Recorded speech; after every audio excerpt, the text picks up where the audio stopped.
Welcome to Reset to Healthier Relationships, Sunday night at 9. I am your host, Coach Glenda, here with my course manager and co host, Mr. Rufus Carpenter. In tonight's session of Sunday night at 9, I'm going to answer the question of how do I stay true to myself when the people I love expect something different from me? Now, tonight's topic is a part two from 2 weeks ago. 2 weeks ago, our topic was community, family pressure versus personal truth.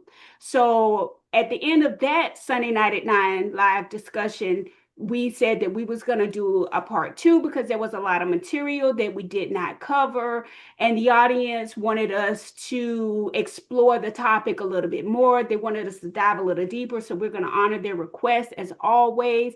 But I am so happy to be back. I thank God for Dr. Hendon and Gigi and Annette for covering for me and Mr. Carpenter for the past 2 weeks while we were on a much needed break. I'm not going to take up too much of your time, but I do want to say to all the mothers, Happy Mother's Day. You all deserve the crown you deserve on this evening, on this special day. Even though it comes once a year, I just want to say thank you so much for all that you do. And even if no one told you Happy Mother's Day, I want to be the first one to say Happy Mother's Day to you today. Your work of labor was not in vain. All of it is appreciated. Um, if this is your first time here, welcome. It's great to see you. This is a space where you don't have to perform, explain, or prove anything. You just get to be. And if you're watching us on YouTube, make sure you hit the subscribe button and ring the bell so you'll be the first to know when we have new content posted. I'm not going to take up too much of our time this evening. I want to allow Mr. Carpenter to share a few words because he has been gone as well the past 2 weeks. So, Mr. Carpenter, I'm going to let you share a few things and also give us a recap from the past, from our previous part one open live discussion. Okay. But first, I want to piggyback on you saying Happy Mother's Day to the mothers because without a mother, it wouldn't be a child. So happy Mother's Day, mother. And you know what? And I also want to say a special prayer or a special shout out for the mothers that did it as a single parent. Yes. And not so much as a single parent, but as a single parent and the head of the household. A lot of struggles, a lot of sacrifices, a lot of things were done, and a lot of times that the child or the community don't really know how what they had to go through. So because of that, I want to say Happy Mother's Day, and we honor you. We honor your sacrifices, your challenges, and your opportunities. Okay. Now, with that being said, I want to thank Gigi, Andre, and Annette. I'm sorry, Dr. Hinton and Annette for doing such a great job. From all the comments we've heard, man, matter of fact, I was a little jealous. We can't even get to that level ourselves. So they did a bang up job, and for that we're eternally grateful and we thank them because this is a platform where everybody has a position, everybody has a place, and everybody's voice is needed. And when you share that voice and do it such like they did, it's truly beautiful. Now let's get into the recap.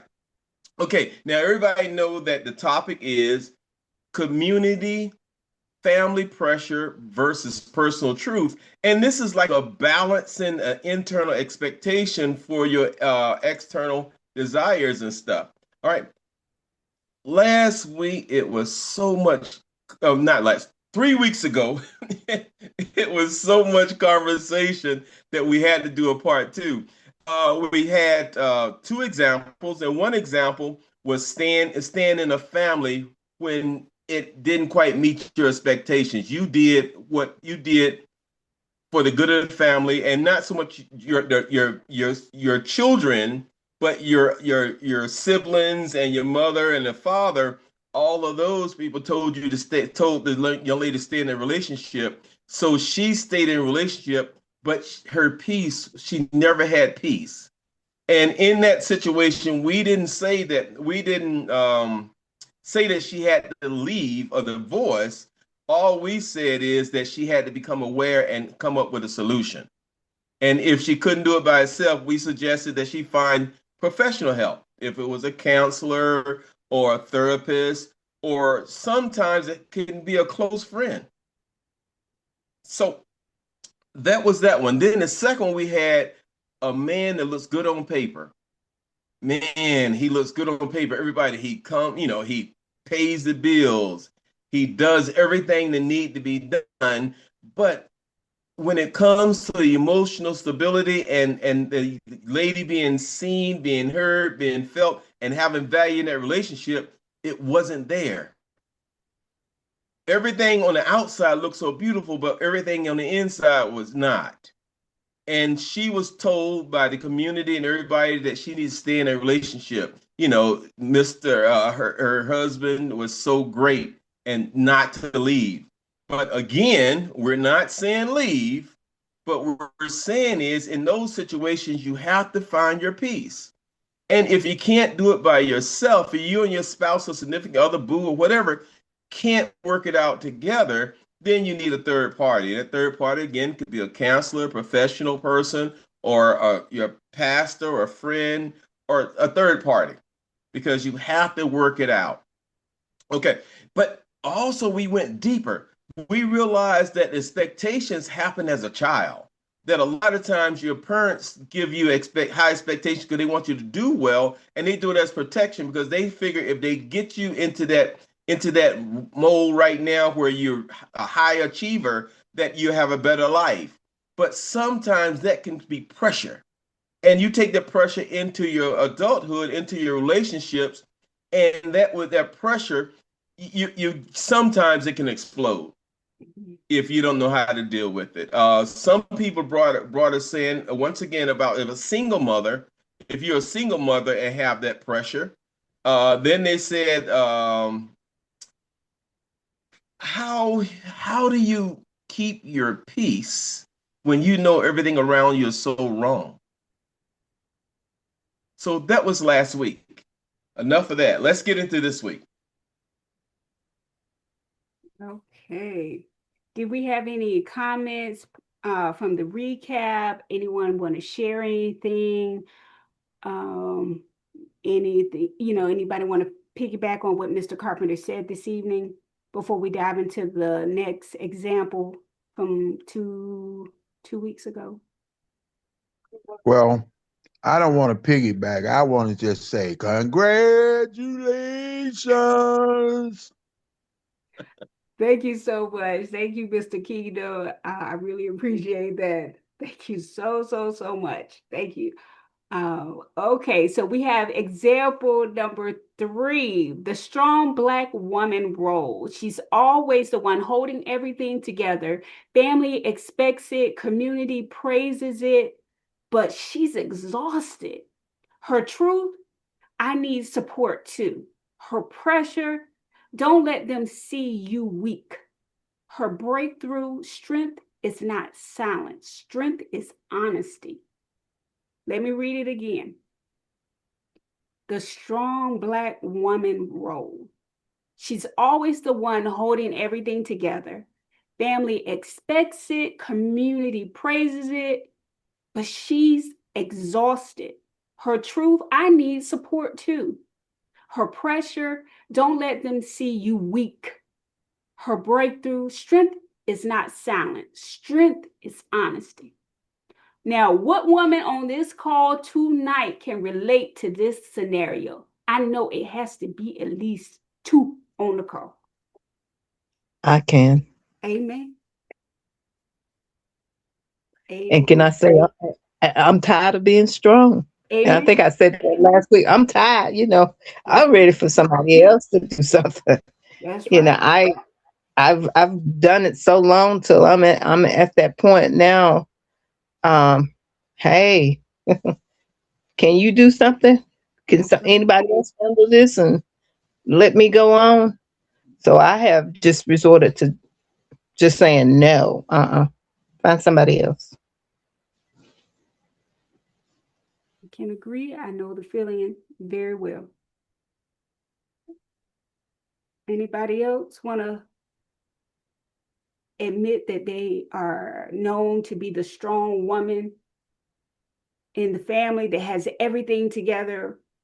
They're the number one person they go to when something goes wrong, and everybody looks for them to solve their problems, and you're exhausted at this point.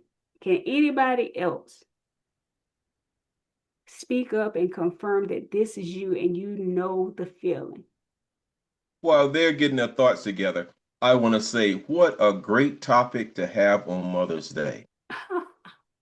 This is at the right time. This is relevant, and this speaks to a lot because Black women has gotten I'm not gonna say stigma. Black women has gotten the image of being strong. That they could carry themselves and the family. And a lot of times they don't have a choice because a lot of times they're single, their household, they're like the head of the household and they're doing it as a single parent. And then sometimes they're doing it with a man there and they're carrying the man as well as the family. Mm-hmm. With that, you're gonna get a reputation of being strong. Mm-hmm. Either young ladies seen their mother do it. They seen their grandmother do it. You know, big mama even go down and help the family on her grandkids' family. So that's something that it's great that a lady or woman has that ability and power, but it's bad that she has to be in that situation. So a lot of times, when you're in that situation, think about it. If you're a lady in that situation and you're over giving just to keep up, you know, you're on that hamster wheel. You're rolling, you're not getting anywhere, and you're just burning yourself and draining and drowning in it. But each day you got to get right back in it. You got to suit up again and start all over again. You know, let's speak to that. What are some of the things you would tell her or suggest or be a part for her? Because a lot of times I know you say she has a network, she has this, she has that. Yeah, but when the door shut in her house, that network ain't there with her. Her girlfriends and her auntie and all them, they're not there, just her. So let's speak to that for a minute. Okay, crickets. Mr. Pepper, go ahead. Good. I choose me. Okay. And I think that's what she has to do, is to choose herself in the situation, because people will let you do as much as you can do and pat you on the back and go home and do nothing. And there you are, you've done everything. You're tired and they're not.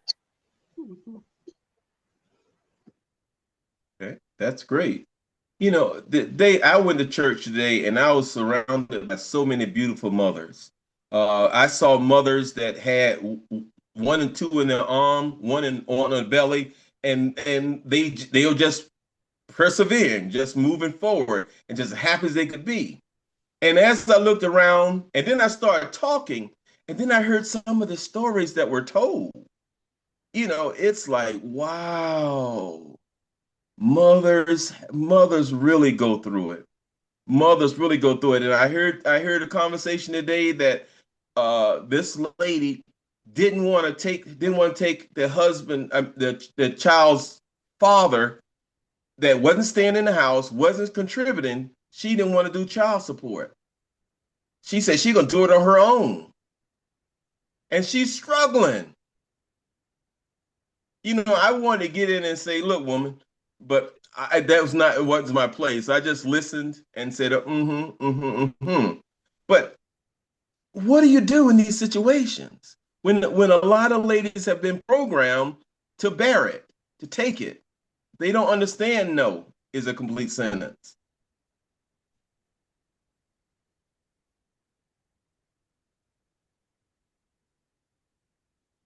Ooh, that's a hard one, isn't it?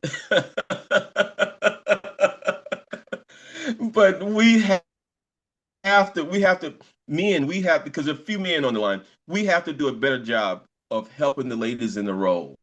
If it's no more than washing the dishes, taking the garbage out, or being there, or just having that check-in moment. Hey, baby, what's up? How are you doing? Anything I can help you with?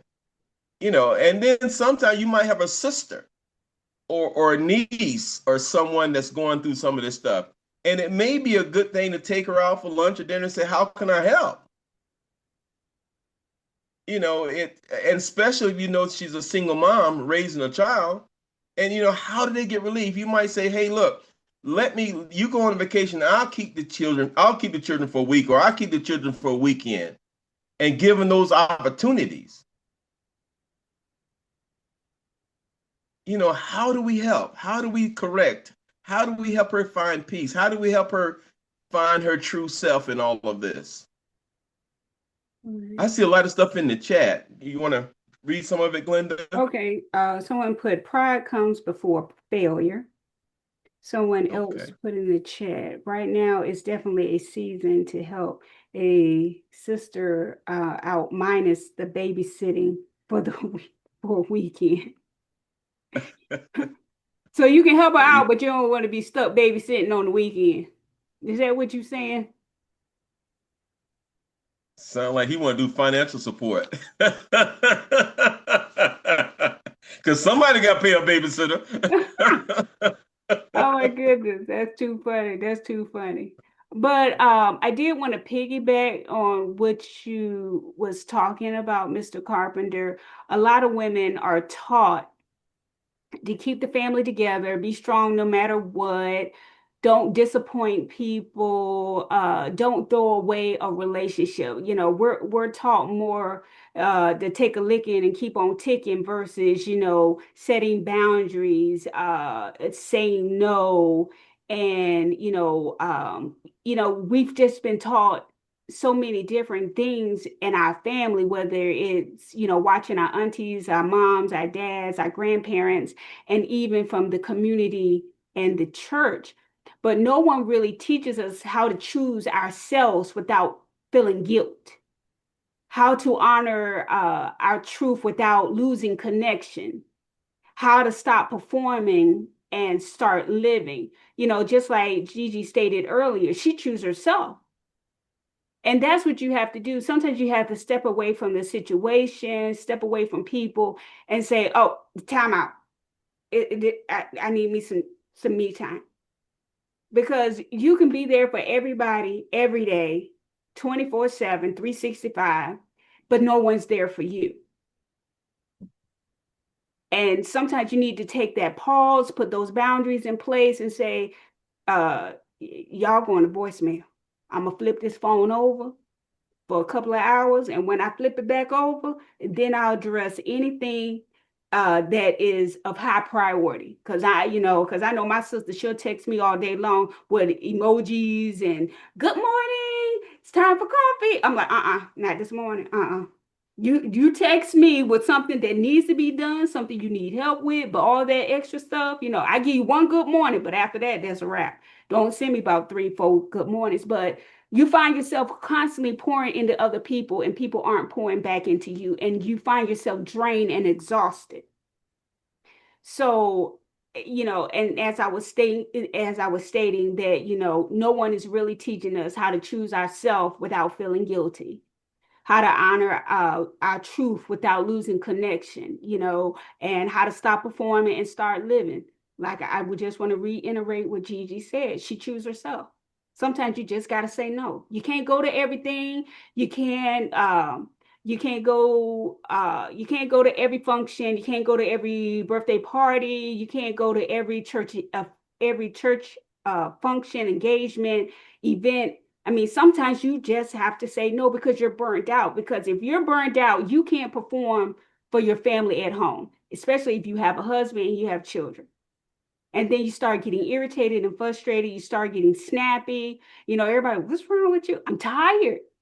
I done helped everybody else and nobody is helping me, and I'm still expected to do. If I took a poll of how many women is on this line on the call tonight, and I asked how many of the women can stand up proudly and say they're a long line, they are a long line of strong Black women. It's almost like a badge.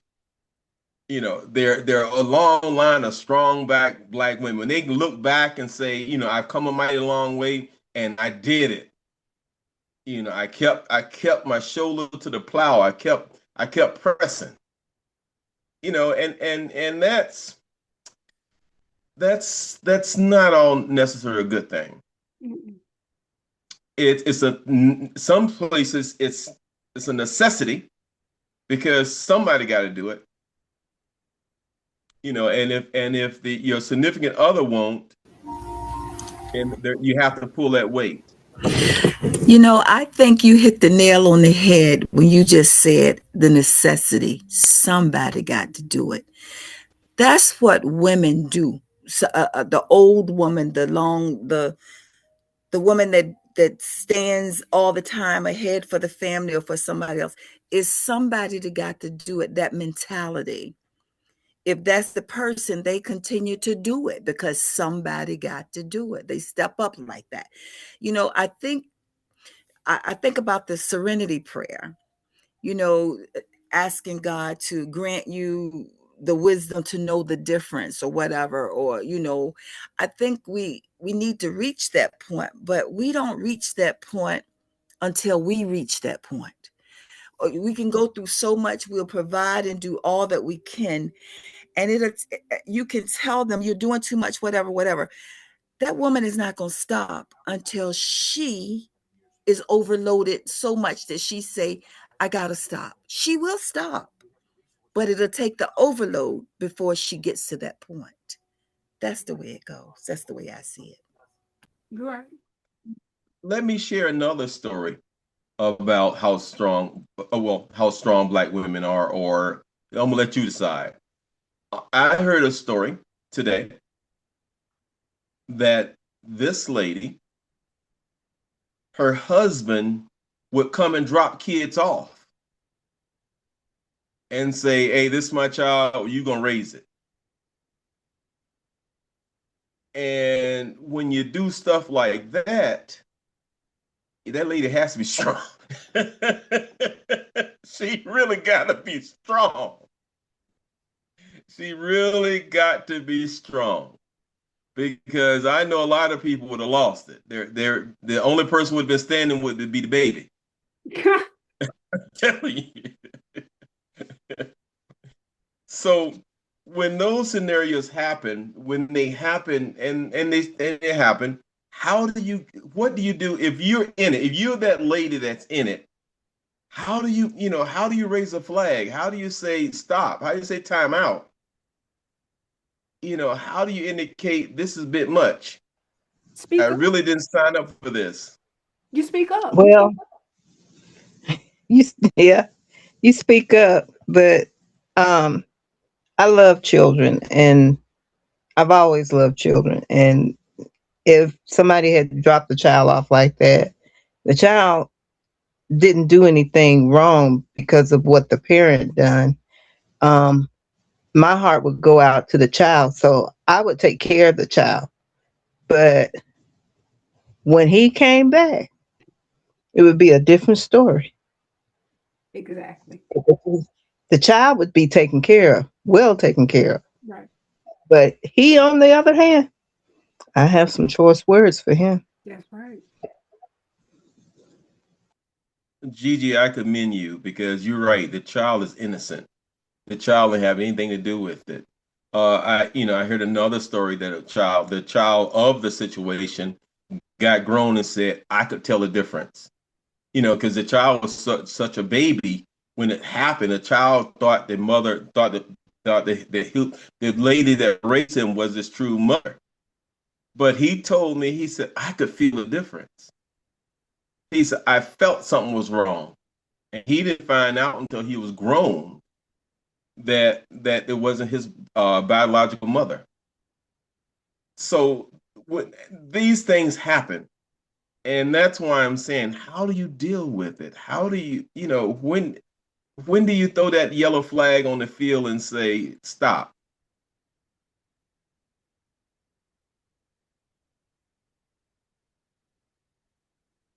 That's a good one.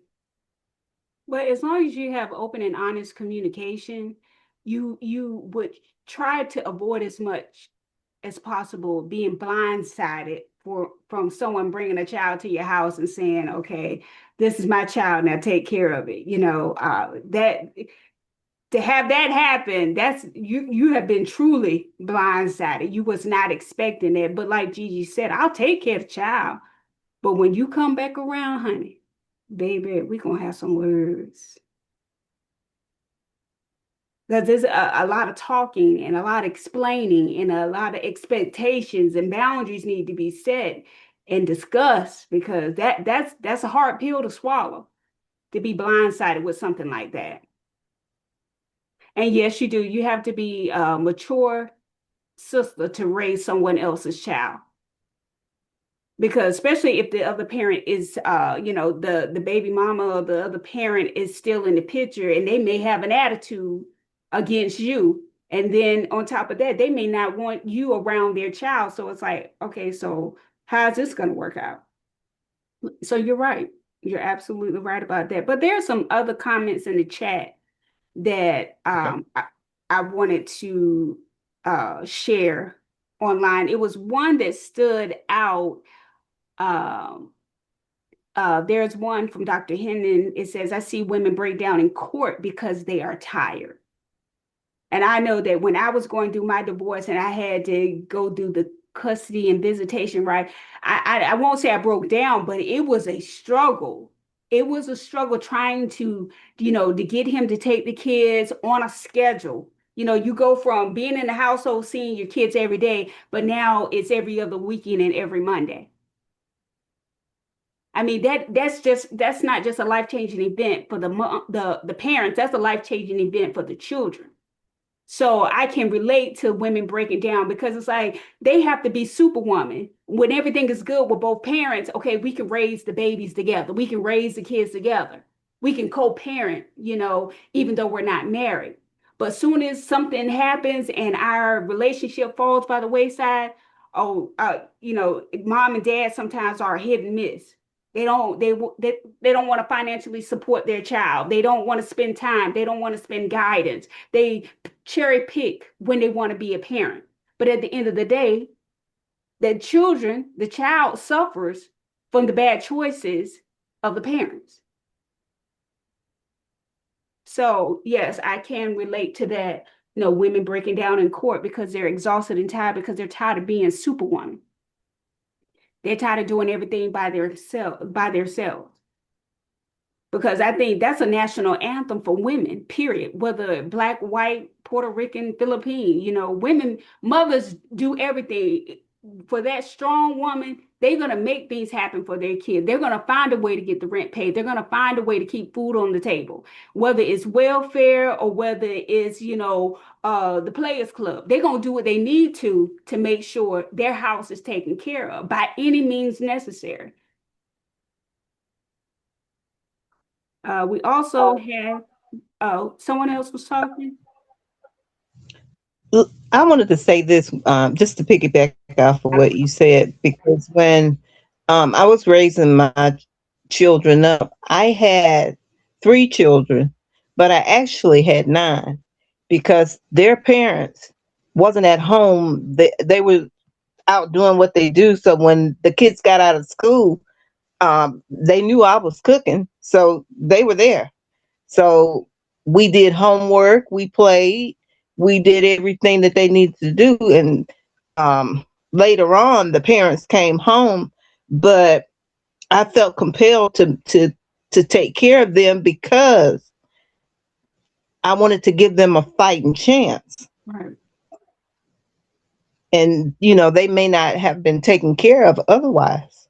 Right. But when they left my house, they were full. The homework was done. All the thing they had to do when they got home was bath and bed. Right. Now let me ask you this. Were you working, or were you a stay-at-home When I mom? got off, I was working. When I got off work at 3 o'clock, I gathered my children and everybody else. Okay. And see, that's deep, because you not only had to work your 9 to 5 or whatever your regular work schedule is, you also had to take care of your own kids, and then you took on 6 others. So that's huge. Right. That's huge. And their parents was right there in the neighborhood, Right. but they had a problem. And I'm glad you said that, Gigi, because when she first read that about a strong Black woman, all of us immediately said, "Wow, that's wrong. Whoa, that's bad. That's wrong. That's bad." Some cases it's not. Some cases, like Annette said, it's a necessity. Like Gigi just pointed out, she did it. She didn't have to do the other people's children. But she did it because she knew it was the right thing to do. Was it a bit much? Hell yeah. But she did it because that was the right thing to do. So this is not always a bad thing. But it's not always a bad thing, but every woman don't have that ability to keep it together. They don't. They have the ability to try and go and do it, but they don't all have a chance to keep it together. Now, Gigi was a special lady. She was able to do that. It was in her heart. She did it, and she succeeded at it. And I'm sure those kids that she helped raise now call her mom and do things with her and show how much they appreciate, because they can remember that. All of them are college graduates. Amen. And see, and that's why I praise people that spend time with children and pour into it even when they're not their own children, because children sometimes can find that example. They can find that positive spark. They can find their truth. They can find their purpose sometime with another person. Love transcends it all. I think we need to go to the next one. I think this one. I think this one here. We need to pull the kickstand up and go to the next one. Okay. All right. Not a problem. I'll make that happen for you, sir. All right. The next one, we have rushing love to meet expectations. Rushing love to meet expectation. Everyone is asking, when are you getting married? So she stays in a relationship that doesn't feel right, just to have an answer. Her truth, this isn't it. Her pressure, time is running out. Her realization, I'd rather be in a line than approved. Let me read that again. Rushing love to meet expectations.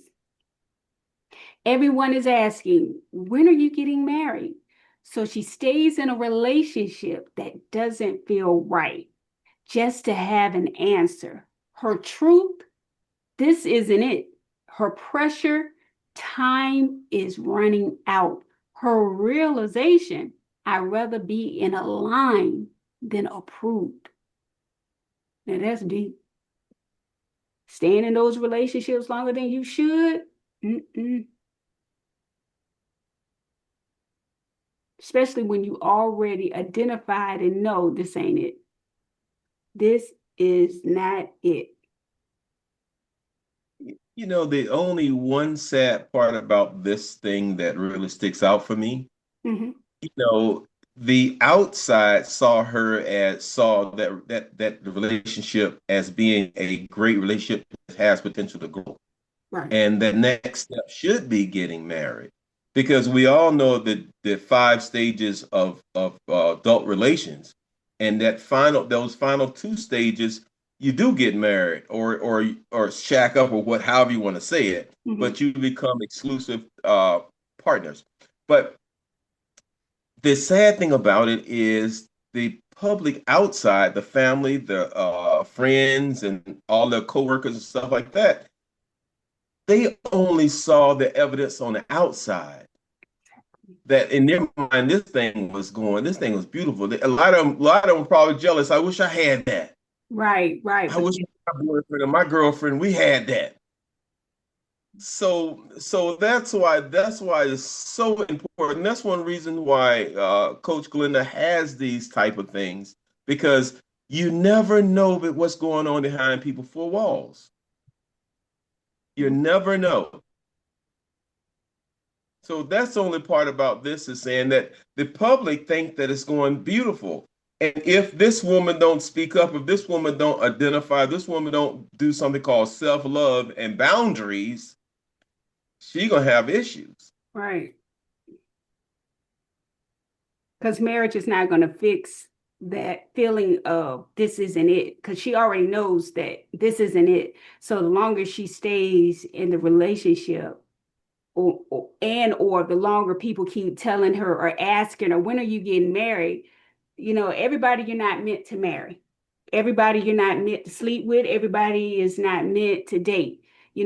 At some point when you realize that this isn't it, that is a red flag for you to make an executive decision for yourself at that time, whether you need to proceed or do you need to do a hard stop. Because the longer you stay in that relationship, it only gets worse. And half the time, I won't say all the time, I'll say half the time, it doesn't get better.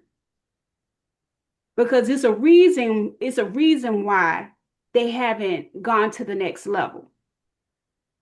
How long do you stay in a relationship? When you get to 5, 10, 15 years of dating someone and there's no proposal, there's no ring, there's no indication that this is going any further than bunk bed buddies or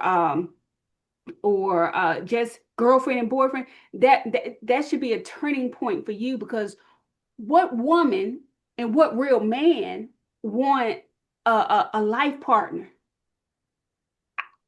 Most men and women, they want spouses. They want that destiny partner, that person that they want to share the rest of their life with. They want that exclusivity. They want those benefits, with the headaches that come along with it. They want to have children within a marriage, not always outside of a marriage. But as soon as you identify that this isn't it for you, regardless of the length of time you've been in that relationship, and everybody's talking about, well, when are you going to settle down? When are you going to get married? Oh, baby, that is a sure sign. Bump it. Yes, sir. Bump bed buddies. That's a sure sign that you need to evaluate your position in that relationship and see what you need to do next. You may not want to break up, and we don't promote or tell you what to do, break up, divorce, anything, but we do want you to evaluate where you are in your relationship at that current time. When you initially identify that this isn't it, there's a problem. When all those red flags start going up, it's a sign. And those signs are constantly being ignored, and they shouldn't be. Because once it's all said and done, what happens? You circle back. You know what? I remember when this happened. See, that was my first indicator. I should have let that sister or that brother go. And who wants to live a life of regret? We already have enough regret that we're dealing with already. But to continuously keep piling on the regret, relationship after relationship, hey, when is enough enough? We need to start speaking up. That's what we don't do a lot of time when we date or have relationships. We use the relationship tools, to gauge where we are or where we're going. Are we growing or are we dying? Are we falling back or are we moving forward? Is the energy level the same on both sides of the fence? There's tools that you can do. Start, stop, yes, no. There's so many tools, a relationship clarity tool, deep. We have so many tools that you can use, and we don't do that. A lot of time we just saying, where are we going to go? The bowling and the movies, or are we going to stay and eat popcorn? But they don't. There's tools that you can use that both of you can decide. There's quizzes. There's so much available nowadays that you can use to gauge, and you both parties can set and look at it and say, here's where we are. It's not going, or is it going?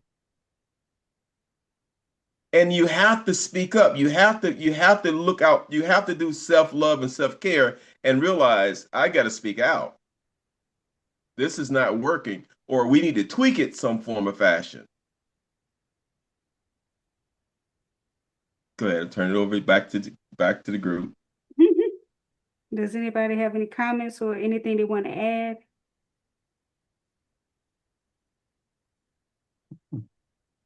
Okay, all right. All right. So in this example, her realization again is I'd rather be in aligned than approved. She'd rather be in alignment with the person she decides to marry versus, having other people's approval. Oh, since y'all been together for so long, y'all should tie the knot, y'all should do this. It's better to be in alignment, because that's how you know that when you're in alignment with something, that means that the path ahead is going to be easier. It's not going to be, even if it's a rocky road, you two will be going through the hard times and through the rocky times together. When you just doing stuff for other people's approval, just because of, the saved face, that it half of the time, and I really want to say 75% of the time, it doesn't work.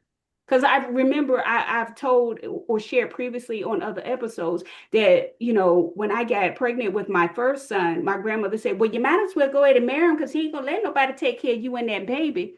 And, and that was in my mind up until the day we got married. And then it was like I got married, or I made a life decision based off of what grandma said. Look, God rest her soul, I tell you. But I should not have taken her advice. I have the baby. We should co-parent with Jesus and raise that child and see and saw where the relationship led us before we said I do. I should not initially went off of what grandmother had said, because that was a huge life-changing event for me. I learned from it, but it was a life-changing event for me in more ways than one, because a lot of stuff that I endured, I felt like I didn't need to go through. If I would have made better choices at that age, I would not have gone through some of the things that I went through. But now that it's said and done, I look back on the example tonight. If I was in line with my first husband, maybe there wouldn't have been a divorce, but I was never in alignment with him. Did someone want to come off mute and share something? I thought somebody came. That's why I think this platform is so important, and I wish so many people would chime in and listen, because in my experience, learning to set boundaries, learning to say no when something is not right, learn to just let people go on when you know that they're not right for you.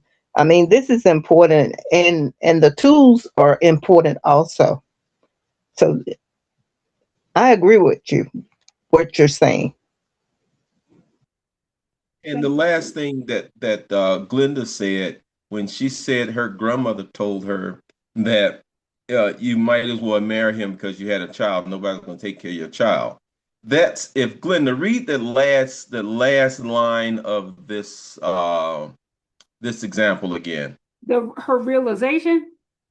Yes. I'd rather be in a line than approved. Okay, this was the same situation you're in. Think about it. They're asking her, when are you going to get married? So it has to have been some time that transpired between the time they got together and when people start asking when you to get married. But she's saying out of her own mouth, I'd rather be aligned than approved. If her truth is being aligned and she knows she's not wanting to get married, or she not wanting to be in that relationship, she has some decisions that she should have already made. Mm-hmm. Because when you said, and I'm not picking on you, I'm not picking on you, but I'm just telling you how this is a parallel, or your situation is a parallel with tonight's topic right there. Because she said, I'd rather be aligned than approved, but she stayed in a relationship. She was still there. Mm-hmm. Yeah, and I'm sure you had a feeling in your gut or something that told you when your grandma told you to marry him and to get married, something in your gut said told you this ain't right. Sure enough, it sure did. Yeah, and that's that I'd rather be aligned. But you went to be approved. And I'm not picking on you, but I'm just saying how life is so real and our examples are so real. Right. And That's that you community have this and is you family have to live pressure. in your own, yeah, you have to live in your own truth.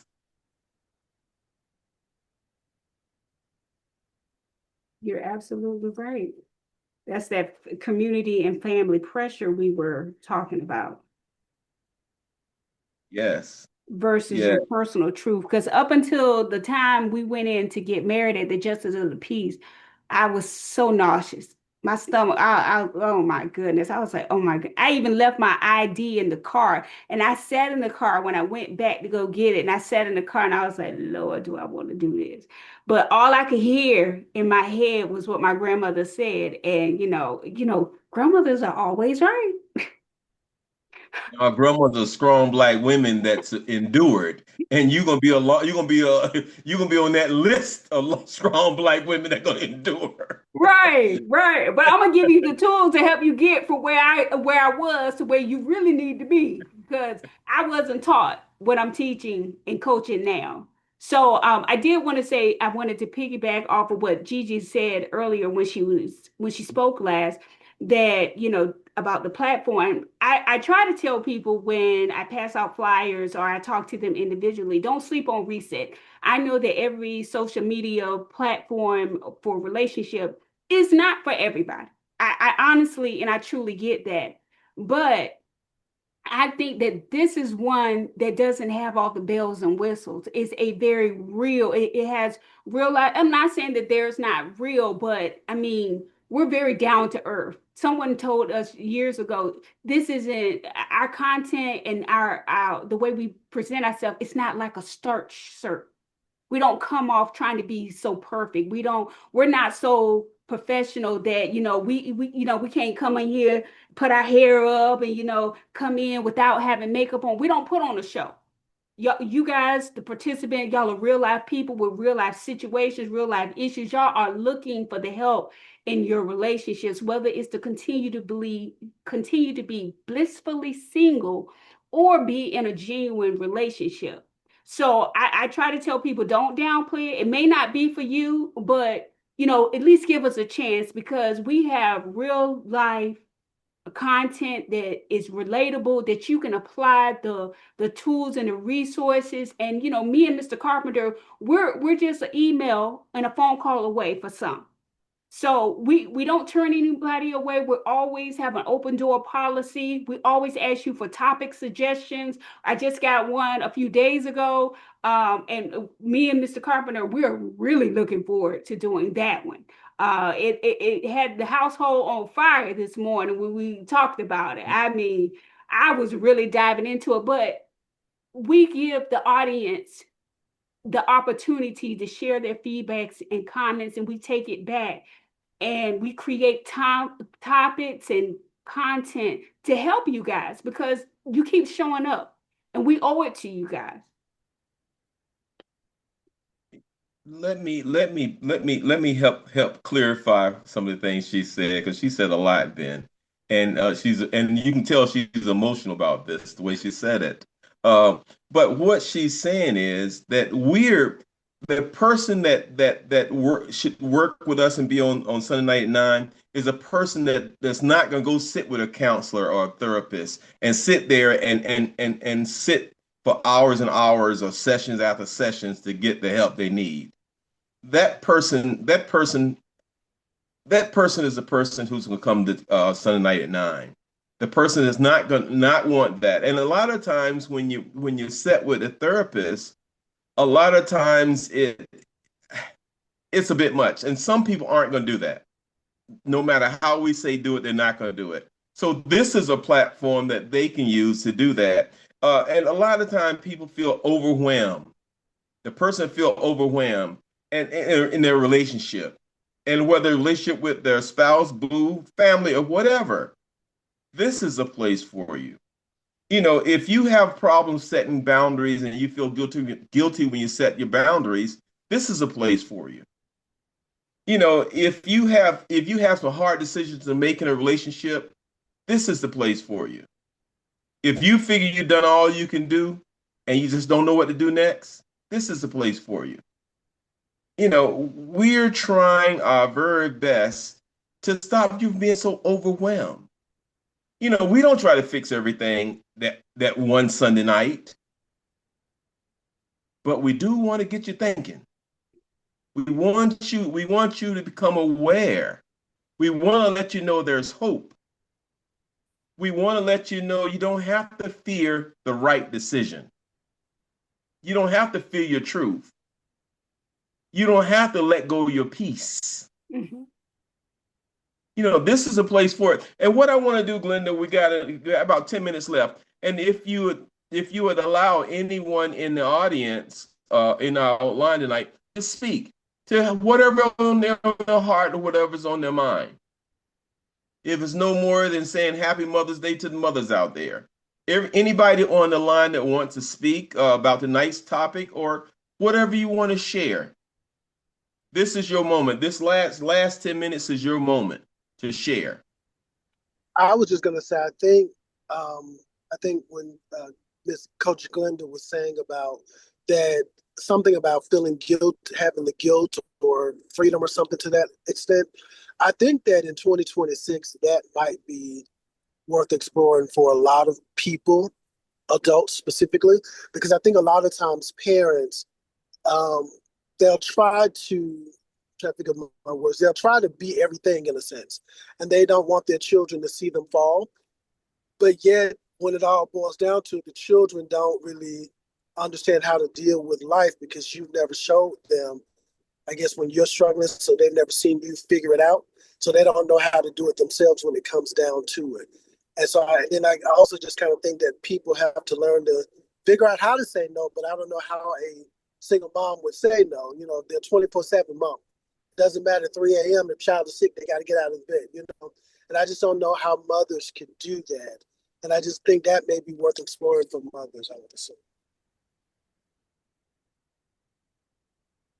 Anyone else want to come off mute and speak? Because this is your time. We're giving you 8 minutes to say whatever you feel in your heart. I would say, I think so many people are hurting, and perhaps even some of us on this line tonight, so many people are hurting inside, and they, I know we speak of mental health and all of that's going on, but I don't know how to really say, like, I think people are not genuinely happy. I think people are, we have our childhood, whatever, our marriage, whatever, our life. It may not be where we consider it to be a perfect fit for ourselves at a particular time.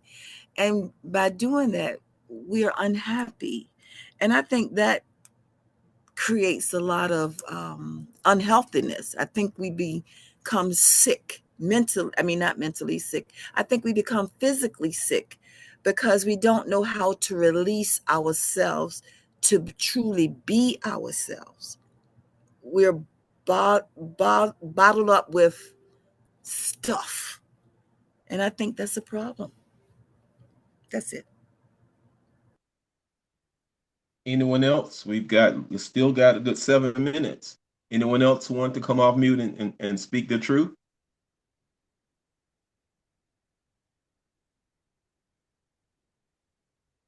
Okay, if not, Glenda. I'm sorry. I would like to say something else. Go ahead. You got Today, 5 minutes. Cool. I don't want to take everybody else's time. Today being Mother's Day, for me is a tough day. It's tough because I have children that love me and they honor me and they respect me and they shelter me and show me that they love me. But I don't have a mother. My mother died. And I carry that bitterness all the time at Mother's Day. I am Is someone else speaking to you? I'm sorry. No, keep No, going. you Go go ahead. Go ahead. ahead. Okay, You could. I carry that hurt and loneliness all the time at Mother's Day. When I was a kid, we grew up where on Mother's Day, you wore a red rose if your mother was living. And if your mother had passed, you wore a white rose. Today, my daughter bought me a white rose. I can't say no more. I can't say no more. I'm sorry. We understand, Annette. We understand. Anyone else want to say? We got 6 minutes left. Anyone else want to come off mute and say something? I think that a lot of times people need to just say, I'm not okay, and that I need help. I need somebody. So it's okay to say, I'm not okay. It is. Awesome, awesome. Anyone else before we turn it over to Glenda, Coach Glenda, and close the night out? Got 5 minutes. Anyone else want to come off mute and say anything?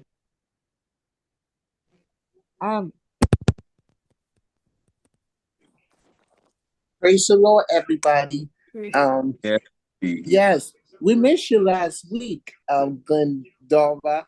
Yes, I was take over your spot to your place, and you're there. So yeah, Jesus is praying of the Lord because of the God, everything. So even my like ancestors, because even I know, Shug, all we can do about that, everything. I prayed the Lord. I was get down on my knees, and I was reading my Bible by last night. So it just been the Jesus. It's been coming, do it. Everything. It's just been conversations, but 9 to 5. Well, everything because it's been like that. It's just been prices in the app for offering consequences, 3 1 kind. I paid the money. I paid more. I got a job. I got to do ever. I'm working on Domino's Pizza and everything soon. Awesome. I'm glad you said that, sir, because this is gratitude. A lot of people don't realize, it don't take big things to be appreciative. It's not, sometimes the smaller things are the things that really, you can really thank God for. And we understand that. So, sir, thank you very, very much. All right, Glenda. Anybody else want to speak? If no one else has anything to say, I wanted to end before I do the closing with some affirmations. I am allowed to choose myself. My truth matters, even if it's uncomfortable. I can love others without abandoning myself, and I trust my inner voice. Those are 4 affirmations you can take into this upcoming week. And if all hearts and minds are clear, we're going to close out. All right. You don't need permission to live a life that feels right to you. Start with one honest choice this week. If tonight helped you even a little, that's enough. Healing doesn't happen all at once. It happens in moments like this. Good night, everyone, and thank you for joining us for Sunday Night at 9. See you next week. Good night, everybody. Good night. Good See you night. next Sunday. All Good right. night.